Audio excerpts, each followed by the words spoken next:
ආයුබෝවන් ජාතික පුවත්පත්වල තොරතුරු සමගින් බස්නාහිර සහ දකුණු විරලබඩ කලාපවල ගිගුරුම් ලක්නාධිපති කුජග්‍රහයා සතුරු රෝග ස්ථානයේ අද දවස ගැන මට ලොකු විශ්වාසයක් නෑ. පරිස්සමෙන් ගිහින් එන්න. විදුලි බිල සම්බන්ධව නිශ්චිත තීරණයකට එළඹිය යුතු බව අමාත්‍යවරයා. හෙලෝ මං ආයෙමත් තනි වුණා පුතේ.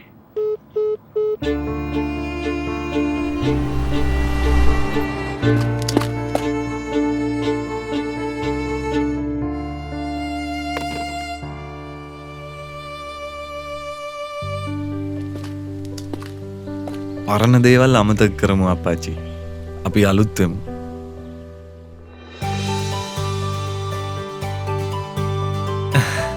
හිතවත්කම් හැමදාම අලුත් වෙන්න ඕනේ. හෙට දිනේදී දිවයින පුරා ඉතාම පැහැබර කාලගුණ තත්ත්වයක් දක්නට ලැබෙන අතර උතුර නැගෙනහිර සහ හෙට දවස නම් සුබයි පුතේ. හිතවත්කම් අලුත් කරන විශ්වාසයේ රූපවාහිනිය අබාන්ස් TV